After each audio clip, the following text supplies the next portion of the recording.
Assalomu alaykum, hurmatli kanal obunachilari. Sizlar bilan Aziz Nesinning yana bitta hikoyasini birgalikda mutolaa qilamiz. Bu hikoya alifboning birinchi harfi deb nomlanadigan hikoya. Hikoya satirik asarlarning bittasi. Keling, dastlab shunaqa savol bilan murojaat qilsak, qayergadir uzoq vaqt yo'l yurganmisiz? Aytaylik, mashinada, poyezdda, samolyotda. O'sha payt o'zingizni nima bilan band qilasiz? Ya'ni ba'zi odamlar borki, bo'sh vaqtida shunaqa krosswordlar yechib ketadi. Ba'zilari kitob o'qiydi, ba'zilari kino ko'rib ketadi yo'l yurganda. Siz nima qilasiz? Va krossword sizga yoqadimi? Chunki gap krosswordlar haqida aynan. Alifboning birinchi harfi. Men ham biroz dam ola qolsin degan maqsadda poyezdga o'zim bilan gazeta ham kitob ham olib chiqmadim. Ya'ni go'yoki bu yerda roviy, muallifning o'zi. Niyatim kupedagi hamrohlar bilan otamlashib ketish. Ya'ni kupe poyezdning xonalari bilasiz. Goh pirdan, goh muriddan deganlardek, ya'ni bir ustoz, bir shogirddan navbatma-navbat shakarguftorlik qilib ketamiz. Ya'ni shakarguftorlik qilish, shirin-shirin gaplarni gaplashib ketish degani. Qiziq-qiziq voqealardan aytishib, manzilga yetib qolganimizni ham bilmay qolamiz. Ya'ni buni rejasi o'ylayaptiki, poyezdga chiqyapti, gaplashib ketaman bittasi bilan deb o'ylayapti. Yo'lda har xil odamlar bilan tanishib ketish juda maza bo'ladi-da. Siz mutlaqo notanish kishilarning ichki olamiga kirasiz. Go'yo yangi bir mamlakatni kashf qilgandek zavqlanib ketasiz. Yangi orttirgan tanishingiz bilan 5 soatmi, 10 soatmi, 1 kunmi, 2 kunmi ko'ngil ochib gaplashib ketasiz. Keyin biror stansiyaga kelib u bilan xayrlashasiz. Shundan so'ng ikkovingiz ham bir-bir qayta uchrashmaysiz. Ya'ni o'zicha romantik tus beryapti. O'sha hali uchratmagan bir hamroh bilan bo'lajak suhbatga. Ya'ni o'ylayaptiki, maza qilib gaplashib ketaman deb o'ylayapti. Ya'ni shunaqa odamlar borki, duch kelgan odamlar gaplashib ketaveradi. Lekin shunday odamlar borki, hech kim bilan gaplashmay ketadi. Shu orzu bilan poyezdga chiqdim. 4 kishilik kupeda atigi 2 yo'lovchimiz. Shunisi ham ma'qul, odam tezroq topishib ketadi. Yurakdagi gaplar bilan ham ancha erkinroq, bemalolroq oqib chiqadi. Ya'ni gaplar suvdek oqib chiqadi deb o'ylayapti. Biz ikkimiz ham deraza yonida yuzma-yuz o'tiribmiz. Hamrohim 55-60 larga borgan. Qorni ancha do'ppaygan, semiz bir kishi. Semiz odamlar odatda oriqlarga qaraganda serzavq bo'ladi. Ya'ni o'zicha shundan pozitiv jihatini topyaptiki, hech qisi semiz bo'lsa, demak quvnoq bo'ladi bo'lyapti. Ehtimol buning sababi kulganda qorinchalar dirkillab, baqbaqalari o'ynab turishidadir. Sirasini aytganda bu qiliq ularga yarashib tushadi ham. Ha, loqal kulganda dirkillab turish uchun ham odam bolasiga qorin bo'lish kerak. Mana bu g'alati hazil, bu kinoga o'xshaydi. Ya'ni semizlarga qorin nima uchun kerak, baqbaq nima uchun kerak? Kulganda nom-nomdan qimirlash uchun deyapti-da. Kupega kirgach, semiz odam bilan salomlashdim. Javob o'rniga allaqanday pishillagan ovoz eshitildi. Joyimga o'tirib ham ulgurmagan edim, u ko'zoynagini burniga qo'nqaytirib gazeta o'qishga tushib ketdi. Uning sariq bodringga o'xshagan soloqmonday burni gazetaga shunday egilib tushganki, chetdan qaragan odam uni gazetani o'qiyapti emas, iskayapti deb o'ylash mumkin. Antiqa kulgili o'xshatchi. Bu ya'ni go'yoki gazetani hidlayapti burniga qo'yib. Qo'lida daftar ruchkasi ham bor. Gazetani o'qirkan yo'l-yo'lakay allaqanday belgilar chizadi. Aftida muhim joylarni qoralab ketayotgan bo'lsa kerak. Ya'ni boshida bu ijobiy o'ylayaptiki, u hoynahoy gazeta o'qiyapti, qiziq joylarni belgilab ketyapti, maqolalar o'qiyapti deb o'ylayapti. Yon tomonida bir quchoq gazetasi qalashib yotibdi. O'zi ham 10-15 kunligini yig'ib olgan ko'rinadi. Gazeta o'qishni yaxshi ko'radigan odamligi bilinib turibdi. Kattaroq olim, professor bo'lsa ehtimol, balki siyosatchidir. Gazetani burniga ilib hozirgi siyosiy ahvolni iskab ko'rayotgan bo'lsa ajab emas. Ya'ni o'ylabdiki, ehtimol siyosatchidir. Gazetada endi siyosiy voqealar, yangiliklar yoritiladi-ku, o'shalarni o'qib ketyapti. Balki professordir deb, aqlli odam deb o'yladi, quvnoq odam deb o'yladi. Poyezd yurib ketgan edi, uni gapga tortmoqchi bo'ldim. Safaringiz bexatar bo'lsin, beafandim dedim. Ya'ni beafandim bu turkcha murojaat. Burnini gazetadan ko'tarmay yana allanima deb po'ng'illadi. Poyezd birinchi stansiyada to'xtab, yana yurib ketdi. 3-chi, 4-chi stansiyalar ham orqada qoldi. Bizning kupe esa suv quygandek jim. Ya'ni u yerga ketolmadi, gaplashib ketolmayapti bilan. Bunaqa yuragim tars yorilib ketish hech gap emas. Kupedan chiqib ketay desam, poyezdda odam tiqilib yotibdi. Qimirlashning imkoni yo'q. Qolaversa, shunisi ham to'g'ri, shuniki ham to'g'ri. Nima, gapirgan bilan gapning yog'i chiqarmidi? Odam degan vaqtning qadriga yetish kerak. Ha, tinmay o'qish kerak. Ya'ni o'zi yupatyapti, mayli, o'qimishli odam ekan, o'qursin.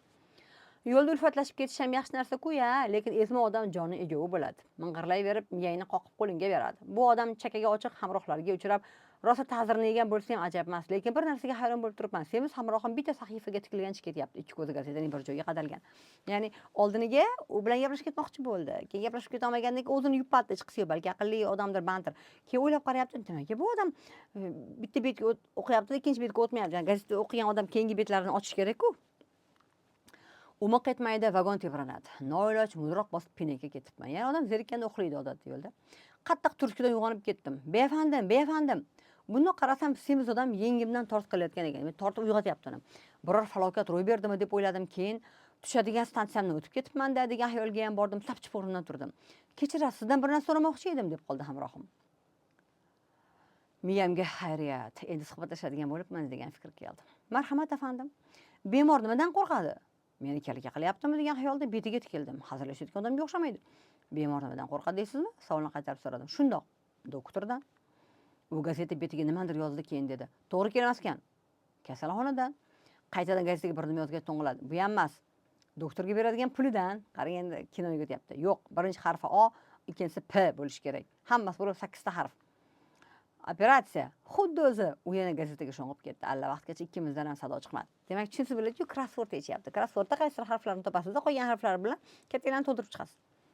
Keyin o'zi yana gap boshladi. Kechirasiz, befandim, sizga bezovta qilyapman. Zarar yo'q. Biror mamlakatda aholi ko'paysa, nima oshish kerak? Deputatlar soni. Qarang, kesatayotganga o'xshaydi bu yerda ham yozuvchi. Yo'q deb ming'illadi. Qamoqxona. Qarang, aholi ko'paysa nimaga qamoqxona ochish kerak? Aholini kamaytirish uchunmi? Qamash uchunmi? Yoki jinoyat ko'payadi deyaptimi? Yana ruchkasi bilan nimadir yozib ko'rdi. To'g'ri kelmayapti. Chayqovchilar, ya'ni olib sotarlar deyapti. Ikkinchi harfi oxirgisi L. Iste'mol. To'g'ri, ya'ni iste'mol ko'payadi. Yana anchagacha jim ketdik. Bir payt to'satdan uning ovozi chiqib qoldi. Assalomu alaykum. Men amaliga oldim. Va alaykum assalom. To'g'ri deb yubordi. Nimasi to'g'ri? Assalomu alaykumga beriladigan javobda. Bu semiz odam jinniga o'xshaydi. Ish qilib jazolab tutib bo'g'zimga yopishmasa bo'lgan. Ya'ni jinniroqmi deb hayron bo'lyapti almoy-jalmoy berayotgan savollariga. Befandim, sizdan yana bir narsa so'ramoqchiman. Bemalol biror notani nomini aytib yuborasizmi? Do, u emas. Re, to'g'ri kelmaydi. Mi, yo'q. Fa. Boshqacharoq, birinchisi o'zi ikkita harf. Si. Otangizga rahmat, 2 soatdan beri topolmay garang edim. Sizni yetkazganiga shukr. Muzikadan ancha boxabar ekansiz. Qarang, g'alati tarafi o'zida nota ko'p emas deylik. Do, re, mi, fa, sol, la, si, do xolos deylik. Va uni o'zigina harf bo'lsa, bir chekidan topsa ham bo'lardi. U shuni ham bilmaydigan darajada ahmoq deylik. Shuni ham topolmaydi. Ikkita harflarni ham topolmayapti-da. Bittasi borda, ikkinchi harfi qo'ya olmayapti hattoki. Bittagina harf topolmayapti-da. Yana shuni topolgani uchun hamrohini muzikadan boxabar deb o'ylayapti.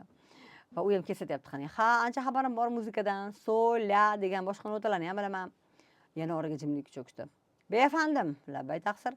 Kurash tushiladigan joyga nima deyiladi? Maydoncha deyiladi. Salomat bo'lingi, bo'sqir degan so'zni yozib nega chiqmayapti deb o'tirgandim. Qo'lidagi gazetani uloqtirib boshqa birini oldi. Yana menga savol yog'ildi. Osmonda nima yog'iladi? Tosh deb yozgandim, to'g'ri kelmayapti. Nimaga u tosh deb yozadi? Nimaga osmondan tosh yog'iladi deb o'ylash kerak? Yomg'ir. Yana jimib qoldi. Poyezd 3-4 stansiyaga to'xtab o'tdi. Semiz hamrohim so'rab qoldi. Befandim, markabning turkchasi qanday bo'ladi? Markab degani o'sha transport miniladigan mashinami, otmi? Eshak. Buni qarang, ayni o'zi-ya. Bo'lmasamchi, ovqat arab tilida nima deyiladi? Qanaqa ovqat? O'zimizda xonaki ovqatda, xonaki ovqat nomi boshqa, yonida kompotim bo'lsa boshqa. 3 harfdan iborat. Akil. Ya'ni o'zi akala, yemoq degani arab tilida o'shandan ot yasalganda akil bo'ladi. Voy quyib qo'ygandek-a, Anqaraga yetib keldik. Semiz odam kelguncha krossvord yechish bilan band bo'ldi, lekin krossvordning har bir so'zini mendan so'rab turdi. Men har kuni hamma gazetalarni olib turaman, dedi u. Gazetani o'qib turgan ma'qul, deb javob berdim unga. Qayoqda deysiz, e'tiroz bildirdi u. Bir satrni ham o'qimayman. Gazetalarda chiqqan jamiki krossvorddan topmagunimcha ko'lim joyiga tushmaydi. Juda g'alati ermakda bu. Haligacha meni tishim o'tmagan birorta krossvord bosilgani yo'q. Bir pasda qotirib tashlayman. Ya'ni aytayotgan gap bilan qilayotgan ish to'g'ri kelmaydi bunday qaraganda. Krossvord yechib tashlayman degan odam o'zi yecha olmadi. Hammasini o'sha muallifdan deylik, roviydan so'rab chiqyapti. Demak, qolgan krossvordlarni ham shunaqa yechadigan odam demak aslida o'zi. Tepadan chamadonimni oldim. Men shu stansiyada tushadiganman. U o'tib ketadi. Xo'p, xayr. Semiz odam gazetadan boshini ko'tardi. Alifbeyning birinchi harfi nima edi? So'radi u ko'zlarini baqraytirib. A deb javob berdim. U suyunib ketdi. Qoyil, xuddi o'zi. Ya'ni oxirigacha u odam krossvord yechib, undan so'rayverdi va u istaganda gaplashib o'tirib ketmadi. Birinchi xulosa. Ko'zini taqqan yoki kitob, gazetaga tikilgan hammasi ham ziyoli bo'lavermaydi. Ya'ni bu meni xulosam. Ya'ni qarang, yana o'ylayaptiki, muallif balki sizlar shu xulosa qilgandir hikoyani o'qib, boshida ko'zini taqib olganidan, gazetalar olganidan, deylik, kiyib olgandan uni professor deb o'yladi, siyosatchi deb o'yladi. Ya'ni gazeta o'qiyotgan, kitob o'qiyotgan odam hammasi ham aslida ziyoli bo'lavermaydi. Ya'ni hamma ham kitob o'qiyotganlar hammasi ham kitob o'qiyotgan bo'lmaydi. Bitta shunaqa rasm bor edi, agar bilsangiz, ko'rgan bo'lsangiz, Instagramda ko'rgandim adashmasam.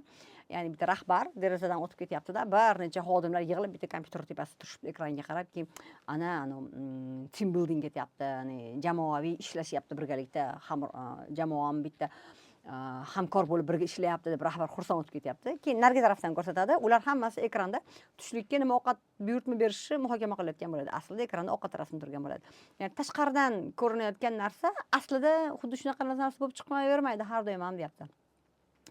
Ikkinchisi, safarda hamrohning qanaqaligi juda muhim. Men har doim aytadigan bitta gapim bor.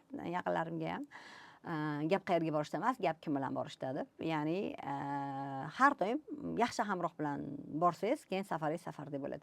Yaxshi hamrohingiz bo'lmasa, zo'r suhbatdoshingiz bo'lsa, siz bilan fikrlar bir joydan chiqsa, unga har bitta ko'rgan narsangizni qara deb ayta olsangiz va u ham sizga o'xshab shuni his qila olsa, yaxshi.